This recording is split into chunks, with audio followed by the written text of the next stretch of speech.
Tahun ini ada pengelolaan kinerja melalui PMM dan salah satu bukti dukung yang bisa kita masukkan untuk pengembangan kompetensi itu adalah sertifikat PMM.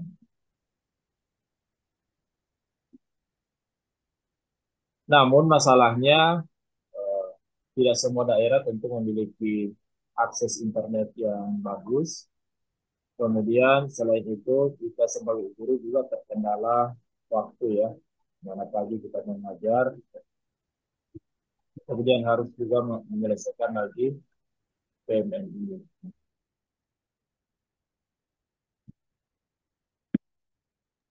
Nah, sehingga saran saya Bapak Ibu untuk menyelesaikan PMM ini ya kita cari topik-topik yang ringan, kemudian cari apa?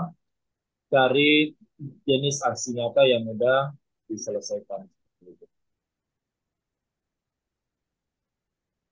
Nah, mungkin di antara Bapak Ibu juga termasuk yang ini ya kebingungan bagaimana menyelesaikan aksi nyata. Atau mungkin ada yang pernah mengirim aksi nyata tapi ditolak alias tidak lolos validasi. Ada enggak Bapak Ibu yang pernah ditolak aksi nyatanya disuruh perbaikan? Pernah. Pernah Bu ya? Nah, Terlalu cepat, Pak, waktunya. Waktu ya. mengerjakannya. Ternyata ada waktu-waktu atau jeda-jedanya tersendiri, nggih. Iya Bu, di situ kan biasa di topik itu ada keterangan waktunya sekitar 20 hari atau berapa gitu. Nah, jadi kalau dari waktu Bapak Ibu menonton video pertamanya, nah jangan langsung diselesaikan, jangan langsung diupload aksi nyatanya. Kasih waktu dulu. Jadi itu salah satu triknya. Nah, nanti banyak lagi trik-trik yang lain. Baik, Bapak Ibu, kalau ini mungkin Bapak Ibu semua sudah paham ya. Karena kita harus login, terus masuk menu pelatihan mandiri, terus pilih topiknya, selesaikan modul, yang mana di dalam modul itu ada ini ya, ada materinya, ada latihannya, kemudian ada cerita reflektif yang harus kita isi, kemudian juga ada post test. Nah, ini yang biasa bikin pusing Bapak Ibu ya. Kalau post test tidak lulus-lulus, sementara kita tidak diperlihatkan jawaban benarnya. Jadi post test ini kan ada di setiap modul. Untuk topik satu, modulnya cuma ada dua. Nah, jadi post-testnya hanya dua. Ya, ulangi langkah 4 sesuai jumlah modul. Ya, jadi kalau di topik kurikulum merdeka, di modulnya dua. Kalau misalnya Bapak Ibu ambil topik Merdeka Belajar, nah di situ modulnya lebih banyak, ada 5 modul di situ. Makanya saya sarankan untuk yang belum punya sertifikat sama sekali, lebih baik eh, kerjakan dulu topik satu untuk langkah awal gitu, topik kurikulum Merdeka. Oke,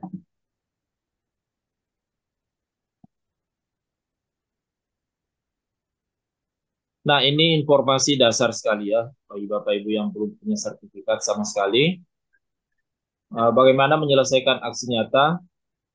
Yang pertama, ketika Bapak Ibu akan melakukan aksi nyata, di situ kan ada pilihan ya.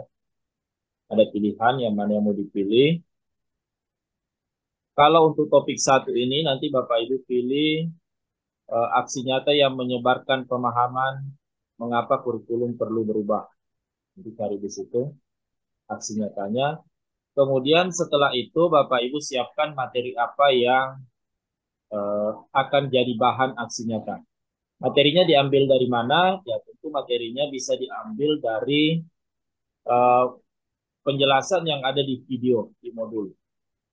Atau bisa juga Bapak Ibu cari di internet. Sebentar saya perlihatkan template-nya contohnya. Kemudian yang ketiga, Bapak Ibu siapkan format untuk umpan balik. Umpan balik itu dari uh, sasaran aksi nyata. Untuk topik satu ini sasaran aksi nyatanya adalah rekan guru sendiri di sekolah. Kemudian lakukan penyebaran informasi. Penyebaran informasi ini maksudnya Bapak Ibu lakukan presentasi kecil-kecilan begitu ya. Yang kelima, dokumentasikan kegiatan. Jadi pada saat presentasi atau diskusi di ruang guru itu ya, dipoto. Nah, itu dokumentasinya. Tidak perlu banyak-banyak, Bapak Ibu. Ambil 3 atau 4 foto, itu sudah cukup dari berbagai arah. Kemudian umpan balik dari sasaran. Nah, sasaran kita untuk topik 1 ini adalah teman sejawat. Ya, jadi sesama guru di sekolah. Saya sarankan 5 orang. Nah, itulah sasaran aksi nyata kita. Kemudian dipoto. Minta umpan baliknya. Nanti format umpan baliknya itu saya bagikan di grup. Jadi Bapak Ibu tinggal print, kemudian minta umpan balik dari rekan guru. Buat file sesuai panduan, kemudian setelah itu diupload.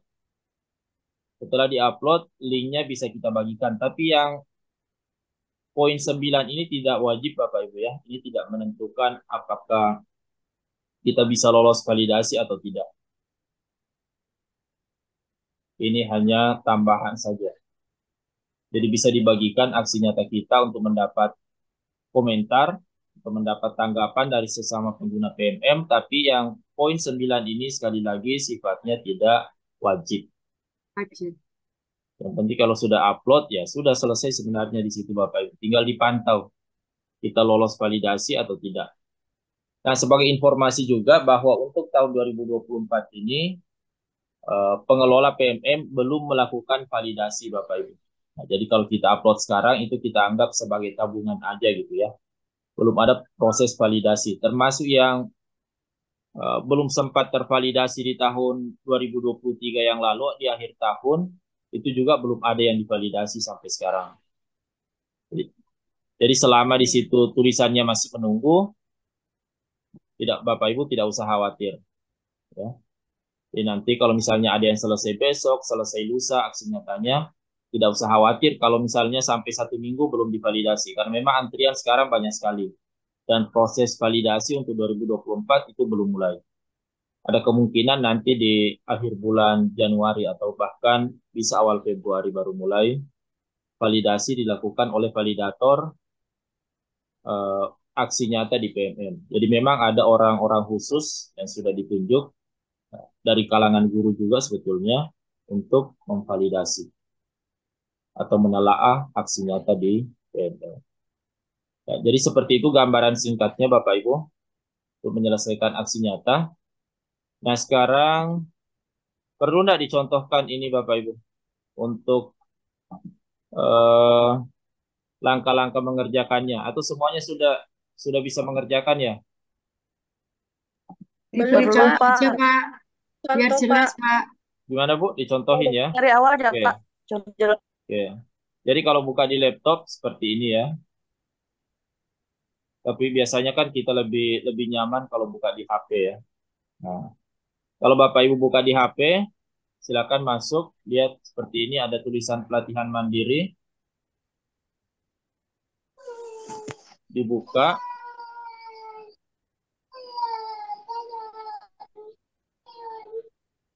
Sebentar ya. Nah, kemudian langsung aja ke sini ke topik, kita cari kurikulum Merdeka. Ya. Jadi kalau di sini urutannya sesuai rekomendasi, maka kurikulum Merdeka